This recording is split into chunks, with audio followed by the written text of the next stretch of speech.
Hey, everybody, Rory McDonald here from MacDon Associates for Tuesdays with Rory, the next episode. If you can't tell, lost my voice, was at Spring Hill, or not Spring Hill. Gosh, we're talking about Spring Hill. We got some good conversation today. I was at Cedar Point yesterday with my family. And of course, if you know anything about me, I don't like the rides. And so I screamed my head off and so lost my voice. But I have a good friend in the studio today. We've known each other for, almost 15 years. Yeah. Back to interning at Kensington. Yeah, back in the day. But very excited to have Ryan Scheidemantel here in the office today, sharing a little about who he is, what he's all about, and just kind of what's going on, man. I'm excited to catch up with you. Oh, it's been great. Thanks for having me. This is super fun, very different. I've never spoken into a microphone like this before. That's just on a stand. I love being on stage and doing all those kind of things, as you know, from me roping you into that back when we were interns. But yeah, so Ryan Scheidemantel, you nailed the pronunciation of the last name. I'm very impressed that you can still do that. Well, thank you. I have known Rory for a long time, and gosh, back when I was in college, I went to Oakland University, and my parents wanted me to initially go to Michigan State, and I wanted to go to Michigan State. And then I went on a mission trip, and I felt like I was supposed to go intern at Kensington instead. And I remember telling my parents, like, well, actually, I'm going to go do this. And then Michigan State denied me, so it didn't really matter. Yeah. But leave that part of the story out. Yeah. It's just true now. You know, embrace your failures, learn from them. It's okay. They didn't say no. They just told me to wait. They waitlisted me. And then then I didn't go back. Yeah. So I went to Oakland Community College, and then I went to intern at Kensington. And that's where I think I did a first year, and then you were there the second year. Yeah. So don't work there anymore. I now have done all sorts of different stuff in my career, and kind of gotten to this point where I'm at. But I think the reason that I do everything that you do everything is for the family that I've got and the people that I love. And so it's kind of a fun thing I feel like I do on the side. Everything I care about is kids and family. So I've got 2 little kids, a wife. We've been married for 10 years, actually celebrated our 10 years in May. Congrats, man. Which is pretty wild. My parents' rule was I had to graduate college before I could get married. So I graduated one Saturday, and then the next Saturday got married. So did it. We actually got to go to Mexico. My parents took our 2 kiddos, which grandparents are the greatest thing in the whole wide world. Took our 2 kiddos for a week, and we got to go back in May to just hang out and literally do nothing but sit on beach chairs and read. And that's all we want. And it was amazing. So yeah, super fun. We have a 3rd kiddo on the way, which we're very excited about. So December, we had previously said, I remember telling my wife, you know, her birthday's December, our son's birthday's December, my brother and my dad are December, celebrate Christmas in December. It is financially a ruinous month for us. Yeah. And I was like, we just shouldn't have another baby in December. And God has an incredible sense of humor. So here we are. We're due December 5th with our 3rd. Not going to find out though, which I'm very excited about. That'll be crazy. Yeah. Like that whole experience will be crazy to find out. Things I love to do outside of work. Everyone will tell you I'm very passionate about coffee. I love good coffee, and probably spending too much on coffee. That's where most of my discretionary income goes. I'm not a big drinker, so coffee is like my one thing. Like if I can get a nice bag from Colombia or Guatemala or something like that, I'm all into it. So I love telling people about how much better coffee can be than just a K-cup or something of that nature. I like when people don't miss out on the wonderful flavors of coffee. And then I love reading books. I love reading absolutely random things. I'm right now reading a book it's called The Art Thief. It's exactly what it sounds like. This guy that in the 90s just stole tons of art all over Europe, and only for the sake of decorating his own attic with it, not for selling it on the black market or anything of that nature. And he's just obsessed with art. So interesting stuff. I read a book called Boomtown, the founding of Oklahoma City, and how it was done in a 24-hour period. And I might have some of the facts wrong now. And now that I'm being recorded, I'm a little more nervous about being like, this is what the book was about exactly. But it was also about the basketball team, the Oklahoma City Thunder. Okay. And so it goes back and forth. It's a great book. And then my wife makes fun of me because my favorite book of all time is called The Worst Hard Time. And it's about the Great American Dust Bowl of the 1930s. Okay. Incredible book. Yeah. Great stuff. But I just love history. I try to read fiction books and I just can't, because I'm like, something weirder happened in real life at one point. So I learn all about that. So that's kind of what I do. I love comedy as well. Comedy is one of my favorite things. I will talk to anybody for any amount of time about their favorite comedy special or their favorite comedians, or listen to people talk about how they make up jokes. I just love it. I think it's the greatest of all art forms. Okay. So, I love it, dude. Me in a tiny nutshell. Yeah.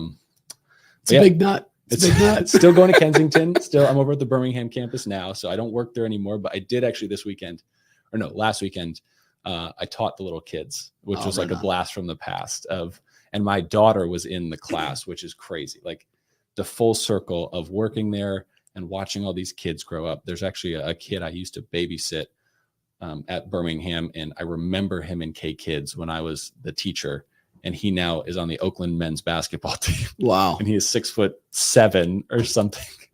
And I'm like, how was I in charge of you at any point? Yeah. Like, you're an adult. I'm a little boy in comparison to you. What is happening here? Yeah. So, but yeah, it was super fun to like have my own daughter in the classroom and have her like responding to all that stuff. It's so cool. Yeah. So fun to still be there and be doing it. Yeah. No, that's cool. It's so just to give you guys a little bit more background, Ryan and I, we obviously we said 15 years. We've known each other for a really long time. Both know and love Jesus, both husbands, both fathers, both, really, really doing everything we can, not just to please our families in a lot of ways, but also please God in what it is that we do every single day.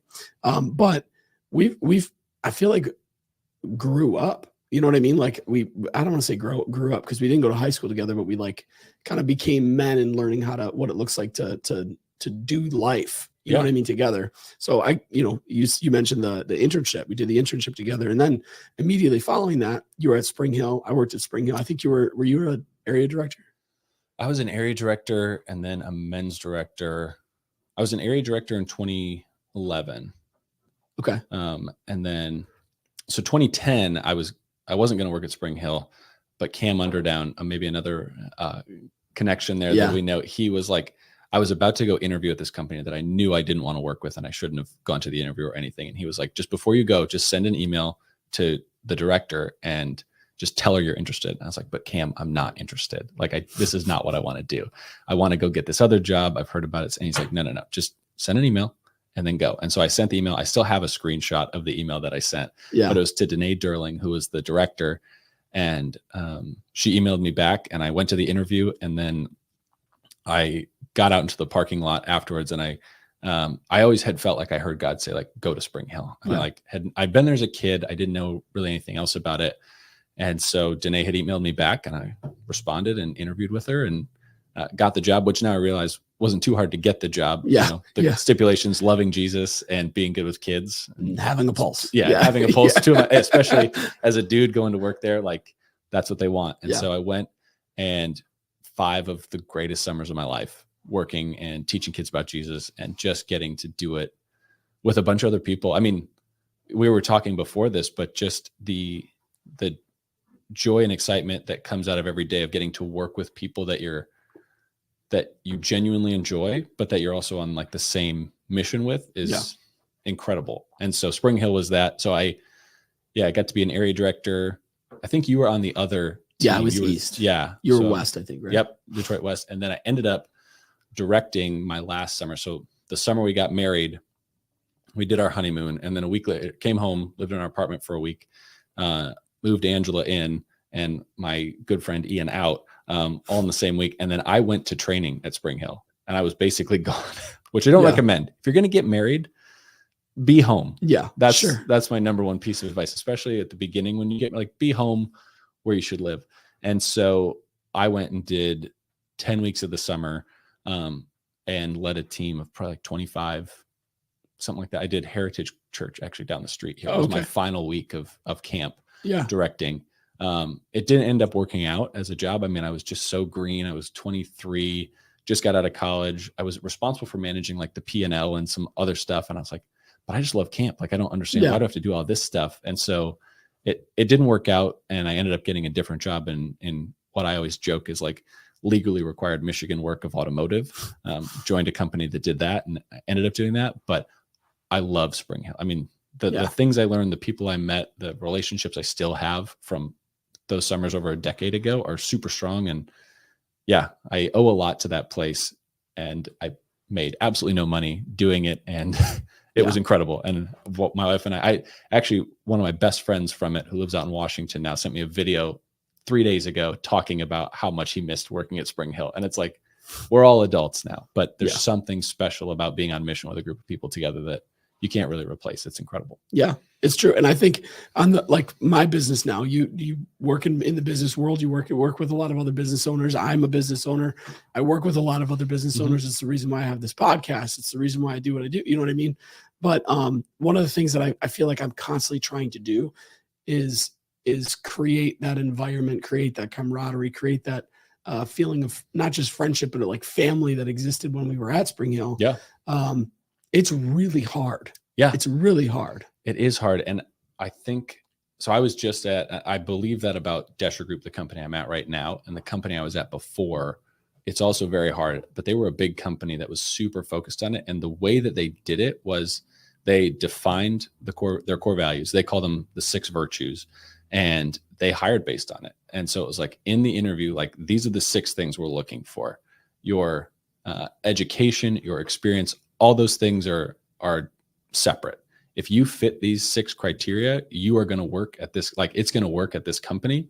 Like a girl that I hired here in Michigan when I was doing it, she's now the executive assistant of the president of the company. And 15 seconds into the interview, I was like, oh, you should be here. I don't know what you're going to do, but I can sense and I can tell, because I know what we define as like the right way to do things. And you clearly fit these. Yeah. And sure enough, she's been incredible and grown through the company, and it's fun to watch from a distance now. But it helps so much, and it empowers people when they know, oh, okay, if I make this decision, even though I'm not totally sure about it, as long as it fits the things that we say that we're about, I'm empowered to make the decision, and I can mess up even, and it's okay, because I know that my leaders will go, okay, well, like for them, it was the 6 virtues were gratitude, wisdom, care, courage, grit, and celebration. And it was like, if I'm doing this and my focus is on the care of my client, then we're good. And if it becomes financially the right decision or not, we'll figure that out and we can change it and adapt for later. But if my lens is on them, or if it's something where I'm showing gratitude to someone and I'm giving back in a way, it's like, this fits who we are. Sure. And so it really helped build that camaraderie, because everybody knew everybody else was looking through the same lens on everything. Yeah. And so that was really fun, but it's so hard. I mean, the CEO every single day is talking about culture. That is his job and his focus. And as the leader of the organization, he's got to show those 6 things, or else other people go, well, it's not important if he's not doing it. And he did an incredible job and still does of that. Because I've also heard it said, like, you can say something is your standard, but if you do something different, that's your standard. Yeah. And no one is going to work up to a standard or something that you say if they watch you and you're doing something different, you know? Mm-hmm. And I think that's a difficulty of leadership, of being like, man, I said that we have to do X, Y, and Z. And so I've got to do that every single day, because I'm the standard bearer of the organization or the company. Yeah. And that bleeds over into everything too. Like when family, like it comes down to all of it. You know, if you're doing it in your business, you're going to be doing it in your house. Yeah. It just is what it is. Yeah. Tell my kids, hey, don't yell. Oh, by the way, Daddy lost his cool about, you know, another ball rolling into the backyard. And when we've told you, you got to put them in the container. It's like, it's so silly. And so that's one of my big things as a parent, is just the ability to like apologize to your children when you are like, oh, I didn't live up to what I just told you I should do. Like, oh, I got a little bit more frustrated than I should have. And so seeking that out, even from like a little 4-year-old, my little daughter, I'd just be like, hey, I'm so sorry that like I made my voice louder than I should have. Because, you know, Daddy tells you not to do that. I shouldn't do the same thing. And I just think, I don't even know where that thought came from, but love my kids, and being a dad is like the greatest thing that I've ever gotten to do in my whole life. Yeah. No, it is awesome for sure. So getting into a little bit deeper into what it is that you do, right? Yeah. So, don't sugarcoat it. Go straight into it. Like, just get into it. What do you do? What is this business that you do? So I work for a group called Desher Group. There are 4 of us, and my boss, Craig Desher, is the founder of it. Started 6 years ago, and we always say we level the playing field for the self-made business owner. So our goal in everything that we do is to help tell the story of the business to potentially a financial market. Maybe they need a loan, or maybe they're going through the process of selling their business and they need the best representation through the process of selling the business. They are experts in doing what they do. And maybe it's HVAC and it's installing, furnaces and air conditioners for people. They're experts at that. We don't pretend to be experts at that, but there is a way that you can approach selling the business to set it up for the most value and the best process and the best result. And so what we try to do is learn our clients on a deep level of understanding not just the financial result they're looking to get, because I would say 9 times out of 10, top dollar is not the reason that they want to sell their business. Sure. It's how do I take care of my people when I'm gone? Or, maybe they want to sell it, but because they want it to grow and they go, hey, I think this business has outgrown me and I can't take it to the next level. I see where the next level is. I'm excited about it, but I need some expertise or some assistance to get there. Yeah. And so I want to do that through selling a portion of it to a company that can help me get there. There's all sorts of different reasons. And so what we like to do is come in, help them understand the process, and then help set their business up for success. Because like we were talking about, very similar to you in trying to sell a house, having them just go out on their own is typically the worst form of, like, they're going to be the least successful. Sure. And they're not going to get all the things that they want, because when they're in what we call like a bilateral negotiation with a party, there's really no catalyst for that party to close the deal. They know they can just drag it out because they have the owner who wants to sell, but just doesn't know all the things that this person or this company that's potentially buying them knows. Like, the reason that Craig started this is he was working at a family office and looking at hundreds and hundreds of deals that they wanted to invest in and types of companies, and just realized that business owners are not as well advised typically as the companies that are buying them. And the companies that are buying them are also buying often multiple companies a year versus the owner who's going to sell one time. Mm-hmm. And so they are just at a disadvantage. So we try to come in, and we have over time very successfully helped our clients better position. I mean, we've had clients who have said, I don't think what I have is saleable, and end up getting them a multi-million-dollar result off of something, just because it's all about positioning and telling the story of the business and getting a buyer in the room that's interested. And so we'll walk them through the process, but we're also here to help growing businesses, because a lot of times they just don't know the process. Like I was saying about maybe getting funding to get networking capital for something in an investment that they need, or a machine that they need, or product they're trying to bring to market. And so we help just kind of walk them through. Our logo is Mr. Tumnus from Narnia. Being a guide in an unfamiliar land is kind of what we are. So we all have backgrounds where we've worked in operations, or Craig's run startups in his past. And with Spring Hill, I was in charge of things I was way over my skis on at the time, but like recruiting and hiring and logistics and the P&L and all that stuff that now I have a much better understanding on than I did then, but still it was my responsibility. At Booster, my last job, I was really responsible for bringing the entire product to market, essentially. I actually started that job of on-campus school fundraising in November of 2019, and then trained for 2.5 months, basically in Atlanta, came back March 5th or 6th of 2020. Yeah. And then all of our potential clients closed with COVID. Yeah. So I was up here supposed to have a team, all this kind of stuff. And through nobody's fault, but just the reality of the world, that company went from like 800 people down to 140 over the course of the summer. It is now back up and doing incredible. And it's super fun to see that happen. But it was a wild time. And I learned an unbelievable amount, because I went from supposed to have a team that was going to help me do all this selling and do all this building of a market and everything, to I'm writing the emails, I'm sending the cold emails, I'm making the cold calls, I'm doing the sales meeting, I'm then running them through their school fundraiser, and then I'm re-signing them. So it's just like, we joked that it wasn't like a walkathon or a jogathon, it was a Ryan-a-thon. That's what you were buying, and that's not what anyone wanted, but It was just what we had to do at the time to grow it. And so, and that was me having the backing of a company that paid my salary. That was not me being an entrepreneur who has all this risk, and they're doing it totally solo. And so I just have an incredible respect for those people that are doing that. And so we can step in and help in a variety of different ways.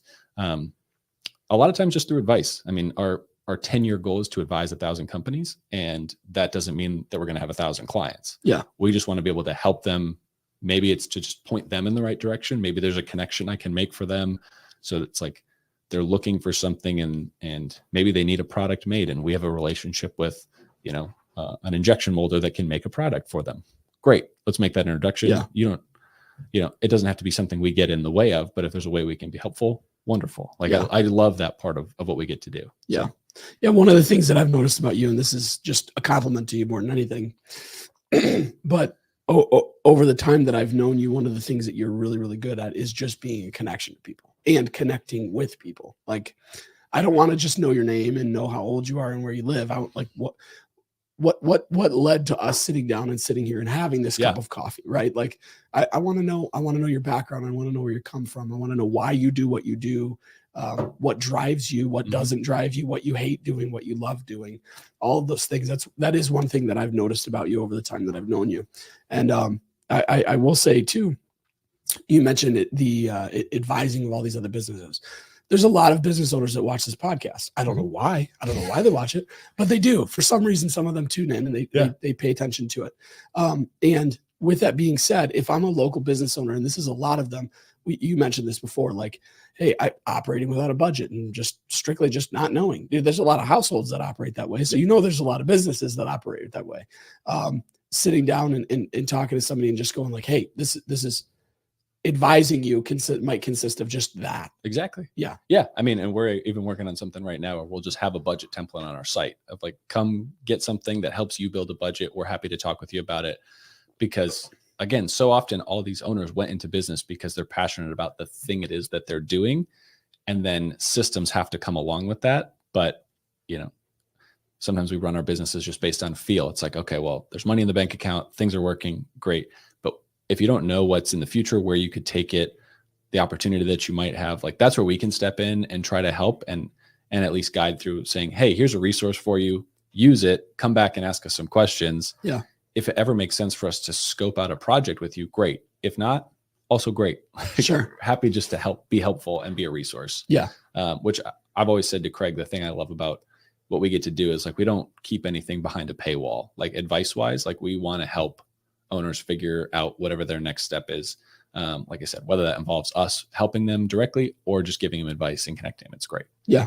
So anybody out there who is like, hey, I just would love to sit down with you and have a cup of coffee, meet you over in Royal Oak or wherever it is that you end up setting a meeting up at and just want to connect with you, what's the best way for somebody to potentially do that?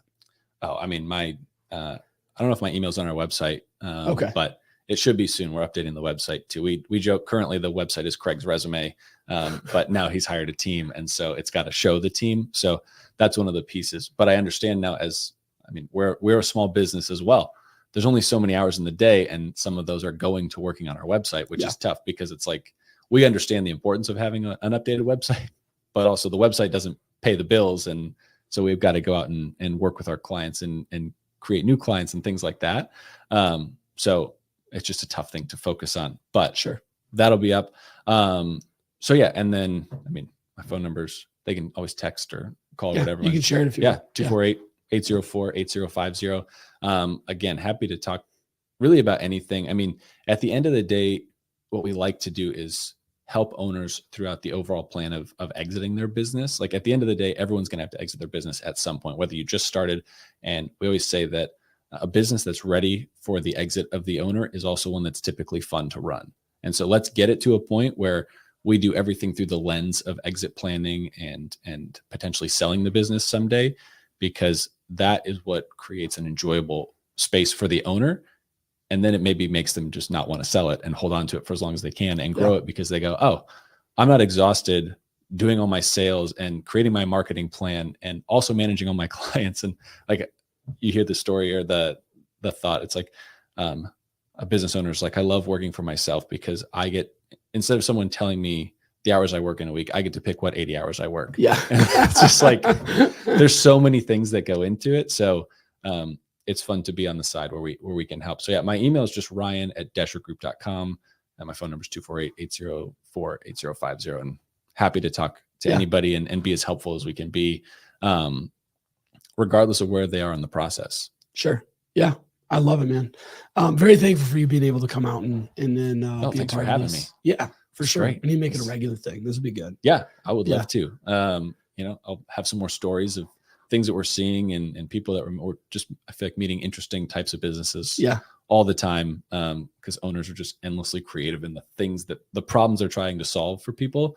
So it's fun to learn from them and get to do that. I love it. I love it.